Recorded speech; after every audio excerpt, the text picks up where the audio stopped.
Get this and get it straight. Crime is a sucker's road, and those who travel it wind up in the gutter, the prison of the grave. There's no other end, but they never learn. Wrigley's Spearmint Chewing Gum, the refreshing, delicious treat that gives you chewing enjoyment, presents for your listening enjoyment Raymond Chandler's most famous character in The Adventures of Philip Marlowe.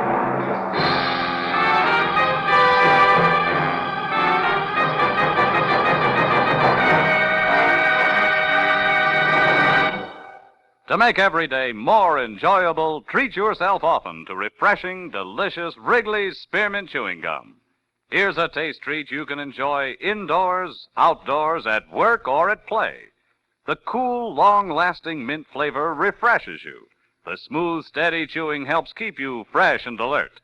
Adds enjoyment to whatever you're doing. Wrigley's Spearmint Chewing Gum. Healthful, refreshing, delicious. Now, with Gerald Moore starred as Philip Marlowe, the makers of Wrigley's Spearmint Chewing Gum are glad to bring you tonight's transcribed story, The Last Wish.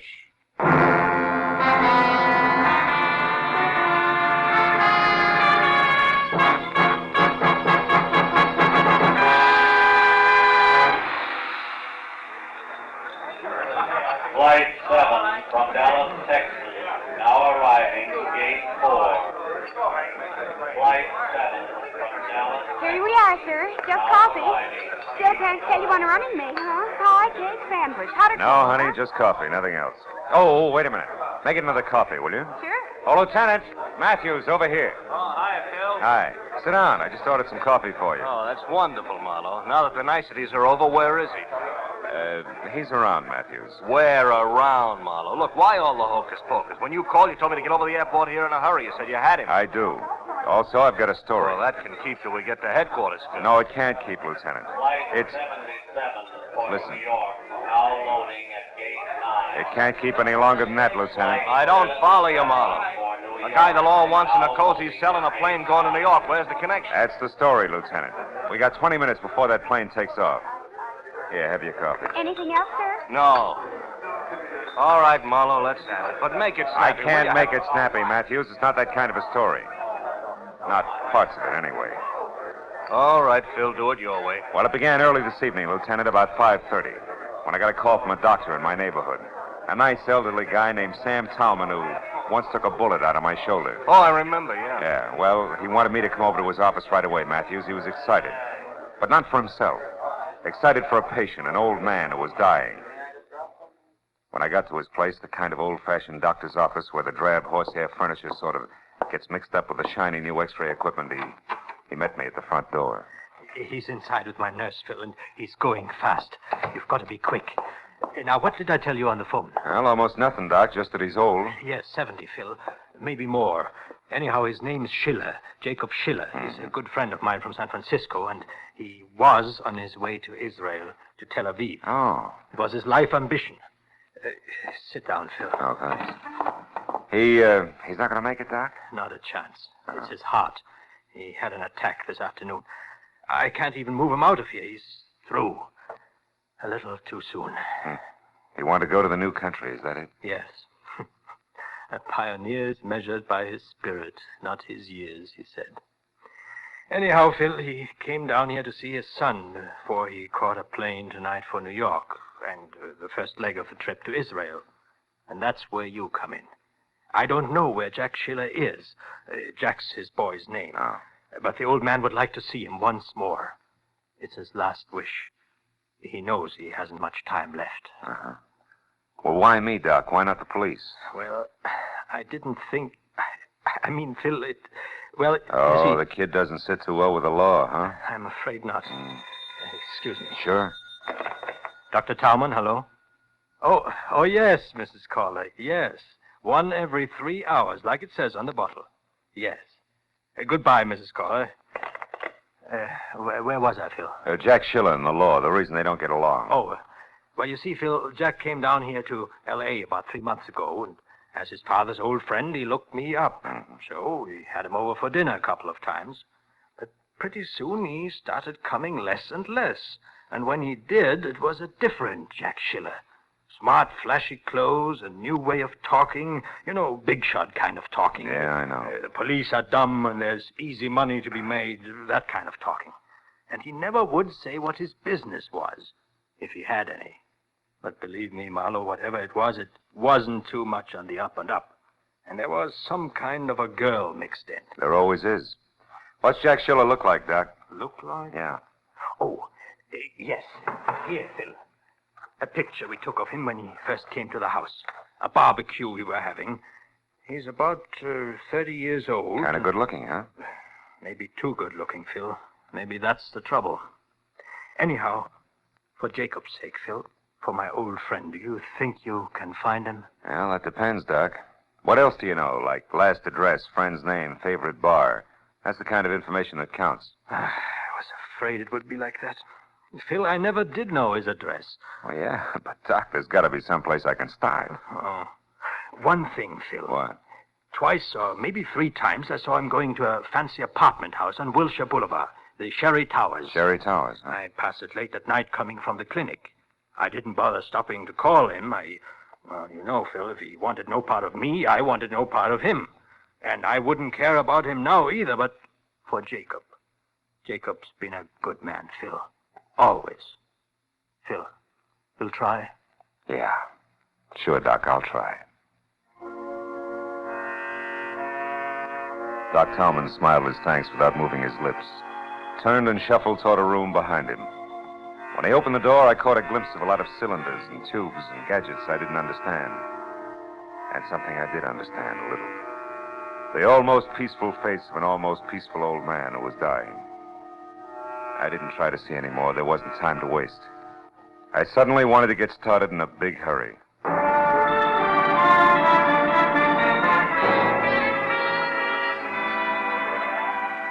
The Sherry Towers on Wilshire was made out of plaster, glass, brick, and acute angles. And it was anybody's guess what held it all together. The only person in the plush lobby was a tall man with a red turkey neck who had a toothpick and a cigarette jammed in one corner of his mouth. I walked over to the receptionist. Yes, that's right. Mr. Lederman's car at 9, Mr. Kelly's at 9:30, Washington Gas. That's it, Steve. Goodbye. Oh, yes, sir. Can I help you? I hope so. I'm looking for Jack Schiller. I'm an old friend of his from out of town. I tried his place, and a neighbor said I might find him here. The neighbor was right. Mm-hmm. But you're early. Miss Grant isn't through at the club until 10 at least.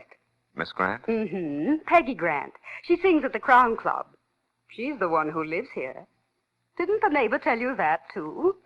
Yeah, but the way he said it, I thought he was kidding. Yeah. You are from out of town, aren't you? Yeah, Pitchfork Corners. Well, good night, ma'am. Good night.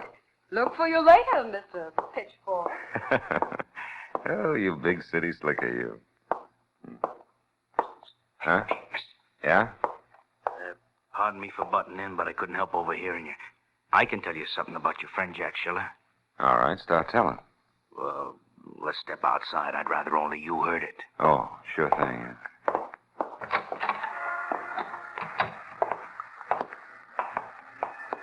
So you know Jack, do you? Yeah, a buddy of mine. That's why I think I ought to tell you.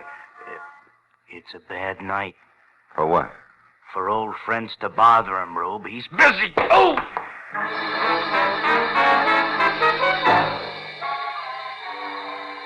A roll of nickels that turkey neck must have had clenched in his palm. Folded me fast. By the time I climbed back onto a pair of wobbly knees, he was across the street into an alley and gone. But I cheered myself up at the thought that it was better this way. After all, with turkey neck coming out on top, I was only a friend of Schiller's from the sticks, so nobody had to worry about. And that thought helped all right.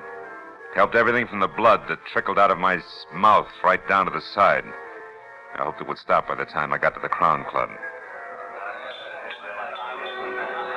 Good evening. A table for one, sir? No, thanks. I think I'll watch from the bar. Yes. Oh, tell me, Captain, does Ross Holland still run this club? Oh, yes, sir. You're a friend of Mr. Holland's? An acquaintance. Oh, well, in that case, sir, I must insist. A table. Oh. Andre, table for one, vite. This way, sir. The chanteurs will be on in a moment, and you cannot see as well from the bar. Uh-huh, thanks. I did want to catch her, number. This way, sir. Sir, there is something wrong? Oh, no, I just changed my mind, Skipper. I think I'll go to the bar after all. It was Jack Schiller, no doubt about it. At a corner booth just beyond the bar and huddled close to a girl who was almost dressed in something strapless and spangled and who matched the display poster I'd just seen in the lobby labeled Peggy Grant. I ordered a drink at the bar and then walked it over to a celebrity picture gallery on the wall near them and listened to Schiller, all now, smiles, darling, raise to the the drink unhappy to toast. end of Mr. George Mancini's squeeze play. And to your letters, back safe and sound in the lily white hands that wrote them. Hey, sweet, you're supposed to drink a toast, not stare it down. Baby, what is it? But, Jack, I'm worried. I do want everything to go right. Why, if you don't go get those letters from Mancini, everything I worked so hard I for couldn't will be catch it lost. all. Everything. But it was easy to fit together. Peggy Grant, who was now going up fast as a vocalist, had once been in love with and under the personal management of George Mancini. A preserved in alcohol combination agent producer was now going down even faster. And although she had never had a contract with Mancini beyond an oral agreement, her old love letters had included enough business with Mancini to drag them into court where they could stand up in lieu of a written contract and thus net Brother Mancini the customary 10% of Peggy's earnings. Baby, And to you say just so would about worry future to leave every engagements, little but neither detail of to them me. wanted. I haven't spent all this time cultivating Mr. Mancini at his lair on top of Sweetser Drive for fun, you know. Believe me, doll, we're in. Honest. All right, Jack, if you say so, darling, but will you know the letters? I know. Love letters. Forget it, Angel. I won't even open them. They belong to a long time ago, and I'm not interested. Now, you go on out there and sing for your supper. I knew that That's once your Schiller left the club, he was going to be busy. So as they started to tear themselves away from each other, I figured it was the right time for me to step in. What I didn't figure on was Ross Holland, the king of the Crown Club, standing at my elbow. Hello, Marlowe. Pretty picture, isn't it? Yeah, if you like ingenues with bags under their eyes. I wasn't talking about the one on the wall, Detective. I meant Peggy. You were staring, remember? I do. Your move, Holland. Now, take the chip off your shoulder, Phil. I don't mind if you stare. She gets paid for it. But you pay her. Sure. But also I pay the waiters, the doorman, and so on. That was all you were doing, wasn't it? I mean, staring, window shopping. I'd hate to think you were here on business. Oh, sensitive, aren't you? You know, Marlowe, I've piled up a lot of enemies raking in the blue chips. That figures.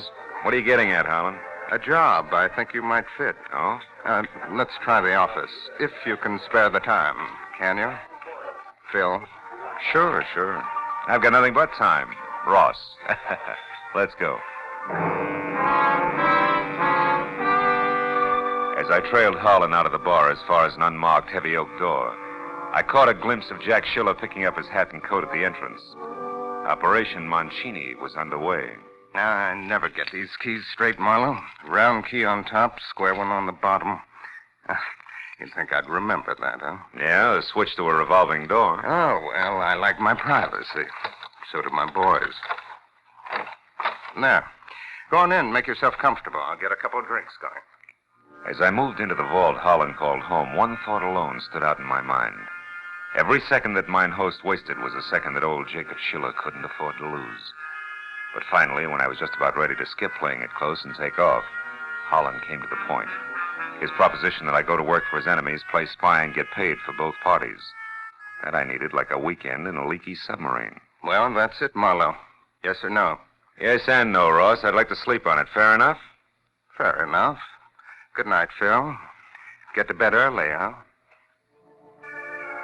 It was all the cue I needed. I bum-joked my way out of his office, hurried through the club to the street, then ran for my car and pointed it for the top of Sweetser Drive in the Hollywood Hills. And the Schiller-George Mancini rendezvous I couldn't afford to miss.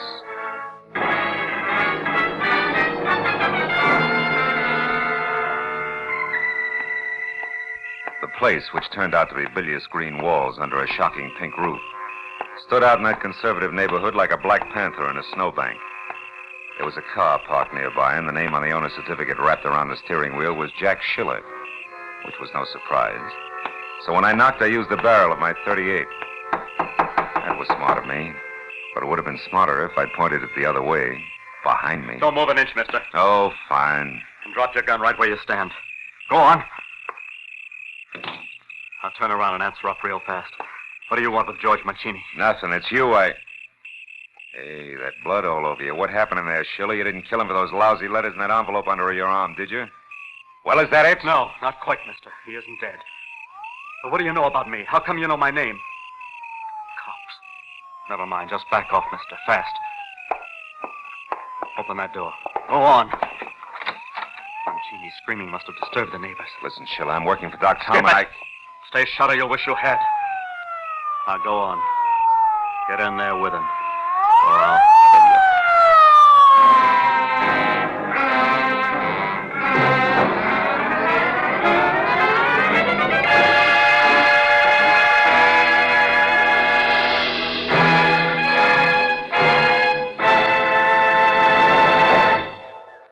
To make every day more enjoyable, treat yourself often to refreshing, delicious Wrigley's Spearmint Chewing Gum. The lively, full-bodied, real mint flavor cools your mouth, moistens your throat, freshens your taste. And the chewing itself gives you a little lift, helps you keep going at your best. So for real chewing enjoyment that's refreshing and long-lasting, always keep Wrigley's Spearmint Chewing Gum handy. Healthful, delicious Wrigley's Spearmint Gum will make every day more enjoyable. Now with our star, Gerald Moore, the second act of Philip Marlowe and tonight's exciting story, The Last Wish.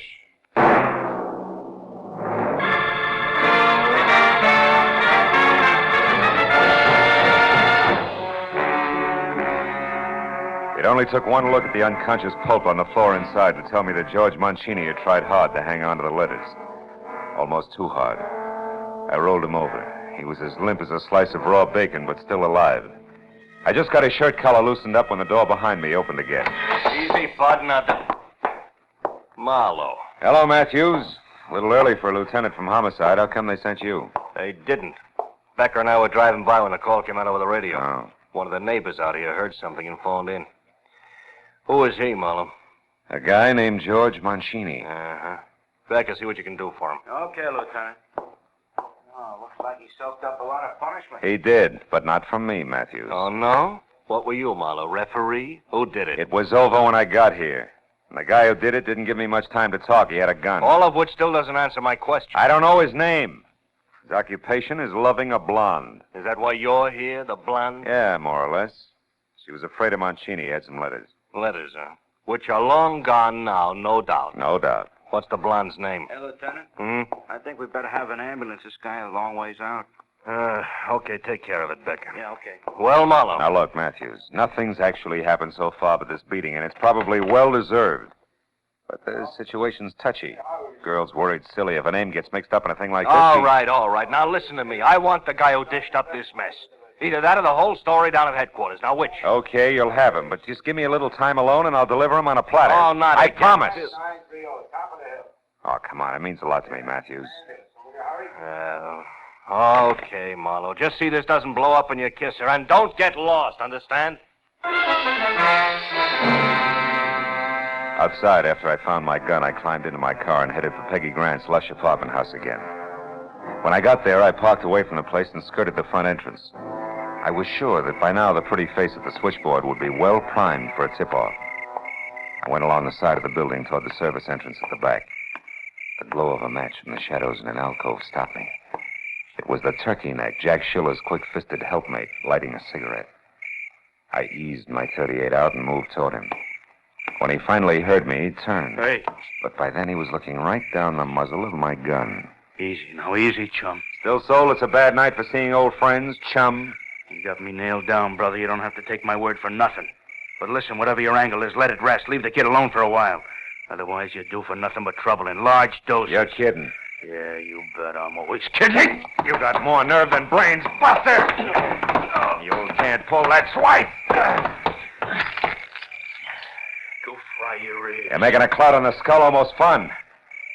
Hey, wait a minute. All that stuff spilled on the walk there, it fell out of your pocket, didn't it? Didn't it? So what? So you don't have to say another word, watchdog. I'm beginning to get the whole thing all by myself. Sure. And what's more, you yellow jerk, I don't like it! The two small items I'd just seen on the walk made swinging the flat side of my gun butt against his head a distinct pleasure. They also made getting in the service door and up the stairs two at a time to Peggy Grant's apartment a definite gratification. Because now I had a Jim Dandy hunch on exactly what to expect. Come on, Princess, open up. Who are you? A cop? Expecting cops, Miss Grant? Not exactly. The milkman doesn't carry a gun, and my friends all use the front door. I'm the informal type. Where's Jack Schiller? Right behind you, mister. Again. This time, lay your gun on the table. Go on. Sure. You're slightly better than the guy downstairs. I got by him with no trouble at all. What's that? What guy? Why, you mean Peggy didn't tell you about the watchdog? What is this? Go ahead, Princess. Tell him about the turkey neck character with orders to keep everybody away while Jack makes a fool of himself. Darling, get this idiot out of here. This is a trick. Why not also tell him who your real boyfriend is, baby? Why, you lousy dog! You should have learned a little from what happened to that skunk Mancini. Now go on back to him and tell him if he tries anything else like this, I'll go over him again. Right from the beginning. My. Aren't we spunky tonight? Now, look, Schiller, I want you to listen, and I haven't got all night. There's a guy downstairs who was sent out to see that nobody interfered while you played perfect pigeon. It was you who risked getting plugged when you went in after those letters. I want you were sucker enough not to read. Now it's you who's in a big jam with the police. And what's more, I found out that guy is one of Ross Holland's boys. Oh, you liar, get out of here. Oh, Jack, make him go away, please. Wait a minute. What's Ross Holland got to do with this? Nothing. Nothing, Hal. They 10-1 those letters were written by Holland, not Dreamboat here. And that they set him up for a squeeze and have nothing whatever to do with their dubious career as a singer. You got any sense, Schiller, read one. Jack, you gave me your word. Oh, don't be a child, darling. Can't you see what he's trying to do to it? Just take one look at one signature, Jackson. If I'm wrong, you can split my other lip. No, Jack, don't. Get the letters, Peggy. At least I'm going to know who wrote them. All right. If that's the way you want it, Jack, that's the way it'll be. Jack, my gun. Don't move, either one of you. Drop it, Jack. I mean it. Peggy, what are you doing? Drop that gun. Well, mister, you sure wrecked a lovely setup. Why, I don't know. But it won't do you any good. I'm leaving, and I'm taking these letters with me. And it's true what he said. Of course it's true, all of it. These letters were written by Ross Harlan back when Mancini was his partner, and they're loaded. With them, Mancini could cut himself in for half of every cent Ross had. And Ross couldn't trust anyone but me to get them back for him. Stay where you are. Don't feel too bad, Jackie boy. You have to live to learn. Maybe you won't be a dope all your life. Peggy, let her go. Oh, shut up. You were right, so you made your point. Now, whatever your reason was, get it out of here and leave me alone. No. I haven't been monkeying your corny affairs just for laughs, Sonny. I was hired to find you by Doc Tolman. Doc Tolman? Oh, that nosy old goat. Why? Your father's in town. He's had a heart attack, a bad one. My father? Yeah. He wants to see you. I told Doc Tolman I'd bring you back, and that's what I'm going to do regardless. Now get going.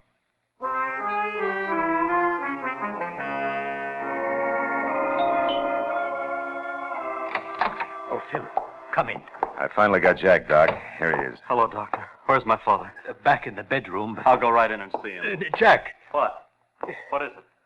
What's the matter? Jack, your father's dead. He passed away 20 minutes ago. Oh, I'm sorry, Doc. Dead? Oh, Pop. Pop. Here, my boy. Sit down. 20 minutes. Just about the time it took to beat a chiseler out of a bunch of letters and argue with a cheap two-timing blonde. Try to get hold of yourself, my boy. We knew you'd have come if you could have. Your father's last thoughts were of you, son.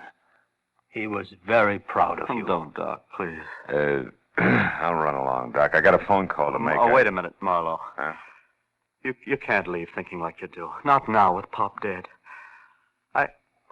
I don't know what happened to me these last few weeks. I can't understand how I got in so deep. She had me, I guess. I'd have done anything she asked. You're not the first guy that's happened to.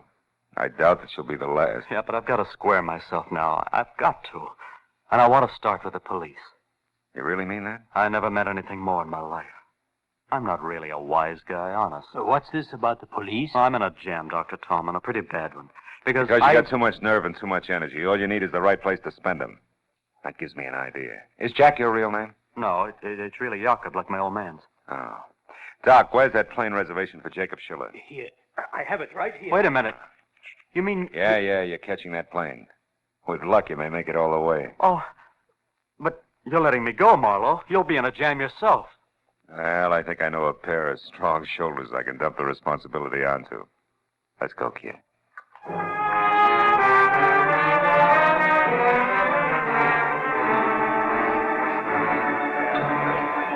Flight 17 to New York, now loading at gate 5. Flight 17. Well, that's the story to hear, Matthews. Now loading at gate 5. Just whose shoulders did you have in mind in that responsibility business? You're wearing him, you lug. Yeah. Oh, give me that napkin, will you? Yeah, here. Hey, just tell me something else to make it all nice and tight. That turkey neck character, how did you know he worked for Ross Harlan? Oh, well, when I slugged him in back of Peggy Grant's apartment house, a lot of junk fell out of his pocket, including a pair of keys on a chain. One had a round head, the other one was square. Oh, duplicates of that set that opened Harlan's double-lock office, huh? Uh-huh. Tight enough, Lieutenant? Yeah, tight enough. Last call for Flight 17 to New York, now loading at gate 5. They just called a New York flight, Phil. Yeah. Last call. Yeah. You know, I hear they're doing great things over there in Israel. Yeah? Building farms right out of the desert land, that kind of stuff. That's right. They can use all the help they can get, I understand. I was raised on a farm, did you know? Keeps you so busy you don't have time to get in trouble. Hey, Marlowe. Sit down. I'll buy you another cup of coffee. Thanks, Lieutenant. Thanks a lot.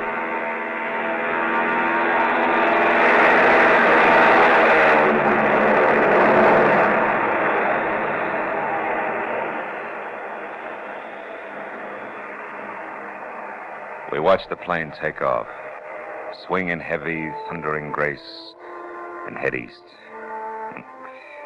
I guess we were both thinking the same thing. Two Jacob Schillers were on their way to the fulfillment of a promise. The old and the new promised land.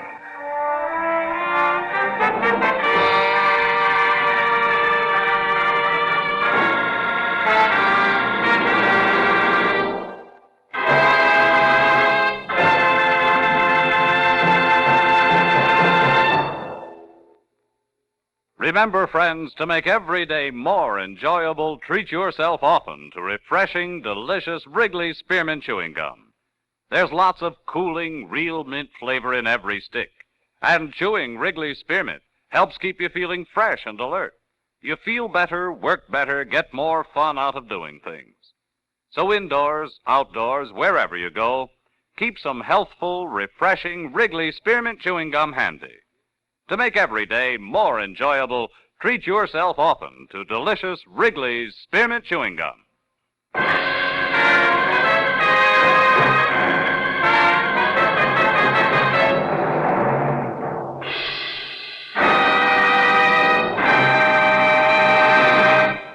The Adventures of Philip Marlowe, presented by Wrigley's Spearmint Gum, bring you Raymond Chandler's most famous character and star, Gerald Moore. Philip Marlowe is produced and directed by Norman MacDonnell and written for radio by Robert Mitchell and Gene Levitt.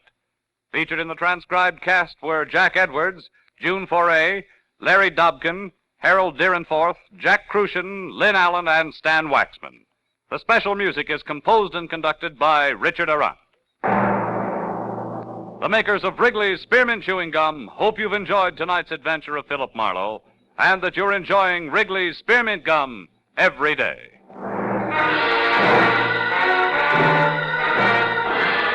Next week, Philip Marlowe will be heard on Friday evening, so we invite you to be with us next week on Friday when Philip Marlowe says... This time I found an old friend in the morgue. Watched a man with a burned hand die in a quiet garden. And listened to a pathetic killer give up. All because a little glass donkey came to town.